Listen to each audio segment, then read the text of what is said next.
বাবা আমার 3টে ঘর, আল্লাহ আমাকে আর মাটি কাটি দিব বাবা গো। আল্লাহ গো, সকালে বুড়োর আজান শুনে দেখি যে উঠি দেখি গরম মধ্যে পানি হুদ যাইতেছে। আমার ঘর বাড়ি যা আছে সব কিছু নিয়ে গেছে গা, খালি বাচ্চা নিয়ে আমরা বাড়ি থেকে বাড়াই পড়ছি। আমরা যারা ব্যবসায়িক মহলে আছি আঙ্গরে কোটি কোটি টাকার ক্ষতি হয়েছে। কত বাড়াইয়া আছে বাড়াইছে আর ঘর ঢুকতে পারিনি কে নাতি নিয়ে সব গেছে গা, সব নিয়ে গেছে গা, ভেঙেছে ওই যেতেছে গা। আর কত বাড়াইছি যা নাতি নিয়ে যা হয়নি। আমরা সাহায্য চাই, জাত দিবেন না সরকারের জাত দেওয়া চাই।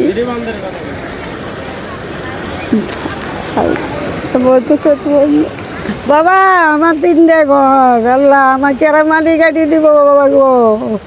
আমাকে আর মাটি কাটি দিব। আমার স্বামী আসিল কাটি দিছে বাবা, আমার নাই পোলা নাই কিছু। আমার মেয়ে ঘরে বিয়ে দিছি, আমি কাটি দিয়ে গেছে বাবা গো। আজ আমি মাটি হয়ে গেলাম গা বাবা, এই মাটি আমাকে এরা কাটি দিব।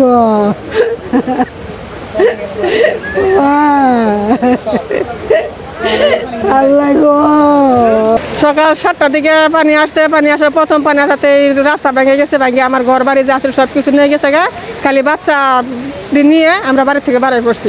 আর কোনো কিছু আমরা বাঁচাইতে পারিনি, কোনো কিছু আমার বাড়ি ঘরে চিনবিন নাই। 2 বছর আগেও এখানে ভাঙছে, এবার আমার ভাঙছে।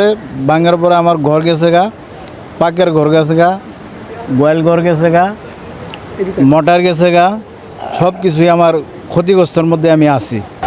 বাসা যায় খুব নিচে যে বাসার ধান চাল হয়ে গেছে আসলে। আমাদের বাজারের যে অবস্থা, এটা প্রতি বছরই এইভাবে 2-3 বার করে পানি হয়। আমাদের একটা বেড়িবাঁধ খুবই প্রয়োজন।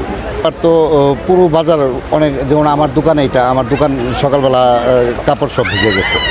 নদীর পানি বান ভাঙিয়ে ব্যামাক তলাই গেছে, বাড়িঘর ভাঙি ছিড়িয়ে গেছে, ব্যামাক ধান তলাই আছে। এখানে প্রায় 250 পরিবার এই পানিতে আটকা পড়েছে। এখানে 5টা পরিবারের ঘর সম্পূর্ণ ভেঙে ভেসে গেছে এবং অনেক লোক গৃহবন্দী অবস্থায় আছে। এবং রাত 3টা থেকে এই এলাকার লোকজন এই পার বাঁধার চেষ্টা করেছে এবং তারা সকাল 11টা পর্যন্ত এটাকে ঠেকিয়ে রেখেছিল। তারপরেও পানির তোরে আর ঠেকিয়ে রাখতে পারে নাই, বাঁধ হঠাৎ করে ভেঙে গেছে এবং ভেঙে 5টা পরিবার ভেসে গেছে এবং 250 পরিবার এখানে গৃহবন্দী অবস্থায় আছে বা পানিবন্দী অবস্থায় আছে। রাত্রে থেকে খাবার নাই, এই যে মহিলাটা, ওর বাড়ি ঘর গরু ছাগল সবই চলে গেছে। এখন অনেক প্রচুর পরিমাণে হতেছে, এখন পর্যন্ত পানিবন্দী।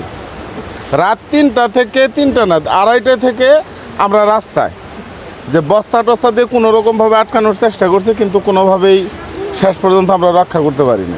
বাসা আমার ডুবে গেছে এক বুক পানি, জেনে গেছে উপজেলা রাগ করে এই ফসল জমি শেষ করা গেছে 60-70 জমি।